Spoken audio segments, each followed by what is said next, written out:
This is Amanda from the 36 Democrats. We're doing an endorsement interview with Dionne Foster for Seattle City Council at large position 9.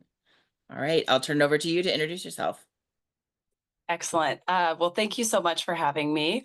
My name is Dionne Foster, and I'm running to represent you on Seattle City Council. A little bit about myself. I was raised by a single mom who worked incredibly hard. She was an Army veteran and a teacher. And despite working hard, she still struggled to make ends meet. And that helped shape my values really early on in life.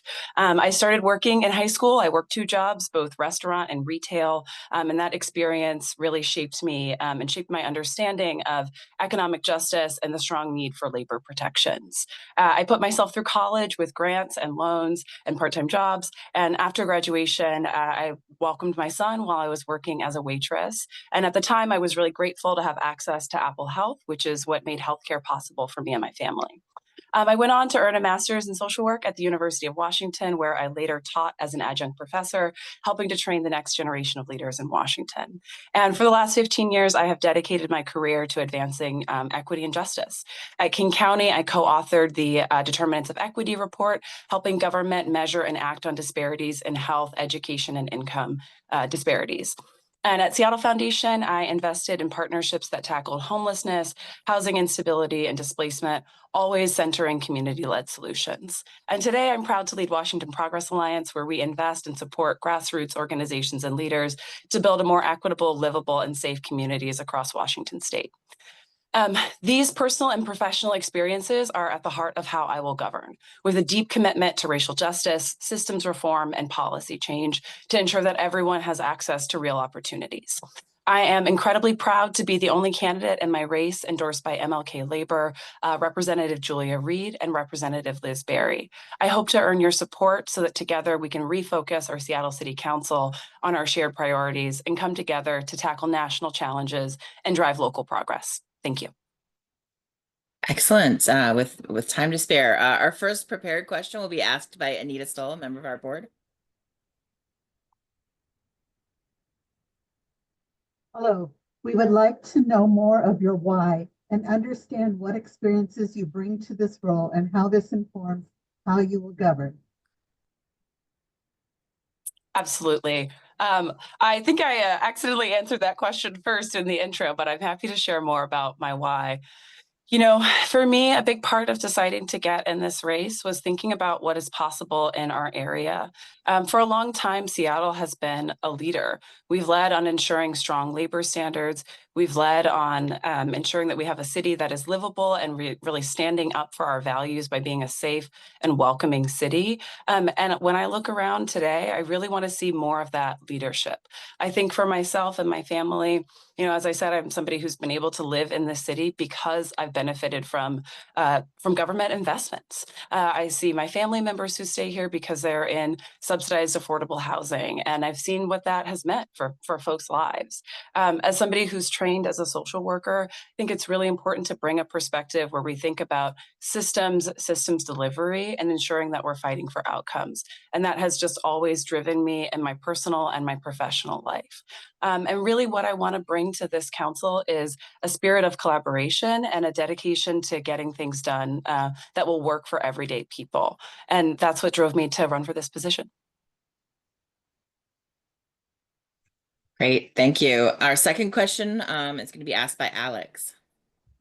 Our region faces a housing and homelessness crisis that worsens every year. What changes are you prepared to implement in the short and long term to address housing and homelessness in our region? Absolutely. Thank you. This is really personal to me. I've lived this experience, you know, as a renter. I faced housing insecurity and struggled to find affordable housing. And I was only able to go from being a renter to being a homeowner because of Seattle's down payment assistance program. My co-parent lives in the city because of subsidized artist housing. And I believe everyone deserves that kind of stability in their lives. This crisis did not happen overnight. It is absolutely the result of decades of disinvestment from the federal government. It's the result of racist housing policies that exclude BIPOC families from purchasing and local planning that has not built enough housing to meet the demand. I believe we need to work and do everything we can to get people indoors by expanding treatment on demand, expanding emergency shelters, building tiny homes, and investing in permanent supportive housing. For me, I will fight to protect our dedicated affordable housing funds. I will fight for zoning reforms that are going to allow more housing, more abundant housing all across our city, especially near transit, so people can live where they work. Our comprehensive plan needs to promote walkable, mixed income neighborhood centers so that families like mine can stay here, so that seniors can age in place, and workers don't have to commute from incredibly far away.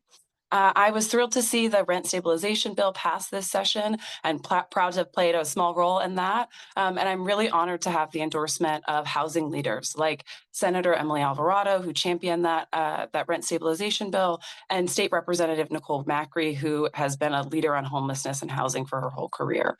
If elected, I'm going to fight to expand homeownership opportunities, particularly for historically marginalized people who have experienced the result of decades of exclusionary zoning and lack of access to capital. And I'm going to work hard on anti-displacement and supporting community-led solutions. Thank you. Great, thank you so much. Our next question will be asked by Toby Thaler. Seattle is currently not on track to meet its climate goals as stated in its climate action plan. What specific actions will you take to ensure enforceable progress toward carbon neutrality by 2050 and advance environmental justice? Yeah. Thank you for this question. This is really important to me. I have spent my career fighting for climate and environmental justice. At Got Green and Puget Sound Sage, I worked on healthy housing and environment alongside frontline communities. And I also served on the Equity and Environment Initiative Steering Committee that paved the way for the Green New Deal work here in Seattle. As a policy advisor at the City of Seattle, I helped advance our transportation electrification plan and investments in clean energy infrastructure, moving from policy into action. And in my current capacity, I serve on the board of Climate Solutions C4 arm, where we help elect climate champions all around the state and support holding decision makers accountable. On City Council, I am excited to fight for enforceable climate action.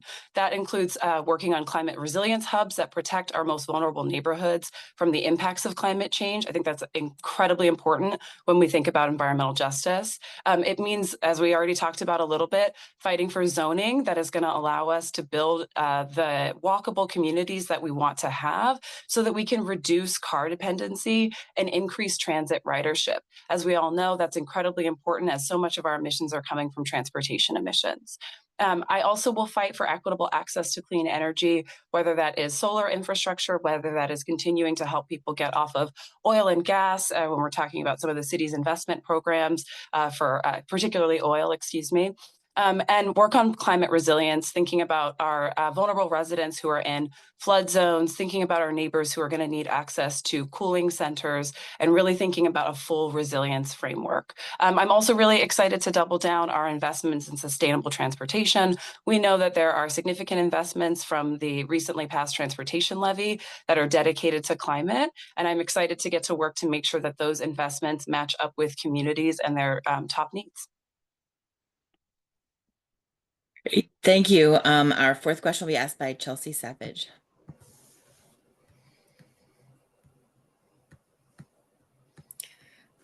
Hello. The current federal administration has shown hostility and taken action against cities and counties with progressive values like ours. How do you anticipate navigating and leading when we face urgent, complex, and dynamic challenges to civil rights, laws, funding, and so on? Yeah, thank you. Yeah, I'll just start with saying, first of all, we just cannot allow these national attacks to undermine our shared values here in Seattle. Everyone is depending on us to make sure that we have people who can live here with dignity, with access to safe housing, and with access to their rights, and we should not have any exceptions to that. At Washington Progress Alliance, I have helped secure funding for immigrant justice groups, queer-led organizing, reproductive health, and so many other types of work that are standing up and are on the front lines of civil rights defense. I am especially proud that I have helped support organizers who are working to secure unemployment insurance for undocumented workers. As many of us know, those folks are contributing to our economy, to their families, to our communities, and they deserve access to the same social safety net as everyone else. I want to uplift and I want to partner with Councilmember Rink with her leadership in standing up to federal oversight through creating the Federal Administration and Policy Change Committee, which I think has been a key tool to making sure that the council has insight into what everyday Seattleites are facing when we look at this Trump administration. On council, I am committed to working to defend our rights and push local solutions when the national government fails us, as it is now. That includes everything from looking for new revenue sources to fund the programs that our residents need, and working to do what we can to organize with our communities on the front lines. For me, it's about fighting for equitable investment so that communities are not left behind, whether that is reproductive access, education, healthcare, climate, or housing. And as a council member, I am committed to standing with workers and with unions to protect our rights and our freedoms, because I think Seattle has to be a place that leads with courage, that leads with compassion, and leads with clarity on our values. And I am ready to help steer us through whatever comes next through this administration. Excellent. Thank you so much. That concludes the prepared questions part of this endorsement interview. So we'll open it up to folks that have joined board members and members of the 36 LD to raise their hand in Zoom, and you'll have 1 minute each for answers. We'll kick it off with Toby. Increasing housing density can result in gentrification and displacement. How would you prevent that from occurring? Yeah, thank you for that question. Yeah, and I've seen the results of that. I live in South Seattle. I'm in Rainier Beach. I think it's really important that the city thinks about equity when we're working on this and equitable development, and that we are actually thinking about both our density alongside working to stop displacement. And I think that means looking at areas that are at high risk for displacement. We have some, I'm sure that you know this, David, there's maps and projects that the city has put out that helps us understand the areas that are at high risk for displacement. And we need to continue to co-invest in strategies like our equitable development initiative that helps ensure that communities can stay in place. I think it's also really important that we continue to work with partners so that folks have access to housing that is built in their communities, and so that we are thinking now about just building housing for folks who are maybe new, but maybe making sure that folks who are already in those neighborhoods are able to get access to the housing where they grew up. And I think that's best done in close collaboration and partnership with community organizations and supporting community-led and community-owned housing. Great, thanks. The next question will come from Alex. Thank you. Really good question. So as I'm sure you know, the city's facing a budget deficit. What would be your approach to the budget, and do you support progressive revenue? Great question.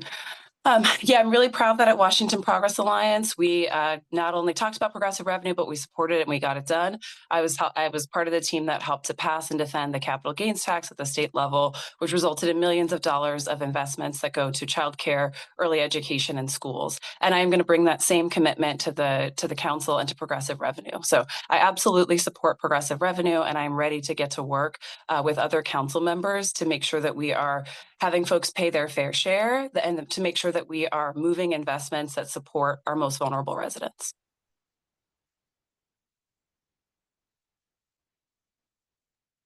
Great, thank you. Do we have any other questions from board members? Yep, another one from Alex. Go Yeah, ahead. I want to ask a follow-up on that. So let's say you are elected and you go through the budget process for the 2026-2027 biennium. Your colleagues don't approve any sort of new taxations and attempt to pass a cuts-only budget. But is that something that you would support? That's a great question. Thank you for that follow-up, Alex. I am dedicated to collaborating with my colleagues on the council to help organize and support getting progressive revenue done. I think what I hear in your question is whether I want to see a cuts only budget. And no, I don't. I want to see a budget that is balanced. I want to see a budget that helps us protect our most vulnerable residents. I can't stress enough how incredibly important that is to me, as somebody who has had EBT, used FreshBucks, where government services have just made the difference between night and day in my personal life. I am going to come to council and I'm going to do everything I can to fight to make sure that we are protecting those investments, particularly because I know that what is coming from the federal government is already going to harm vulnerable people. And I think it's really important that at the local level, we are fighting to stop that. And that's what I'm going to do on council. Great, thank you. Do we have any other questions from folks that would like to? Otherwise, what I'm gonna do is give you a chance to cover anything you might have gotten cut off on, or feel free to make a statement about any other things you'd like to cover. Make sure we know, make sure our members know. Wonderful. Well, thank you all so much for taking your time to interview me. The only thing I don't think I talked about that I would add to this conversation, and I just started saying it in response to Alex's last question, is just how personal this is for me. I really think about governance and government as being what makes the difference in people's lives. And I'm really dedicated to serving as somebody who shows up, to serving as somebody who is accessible, and to serving as somebody who is committed to partnering with communities across the city. So I look forward to working with you all and your members. I look forward to building deep and lasting relationships. And I hope to earn your support as I run this race. It is running Citywide is incredible, and I'm looking forward to connecting with all of you in the coming months. Thank you. Great. Thank you so much. If there's nothing else, I think we'll go ahead and conclude the recording. I'll go ahead and stop that.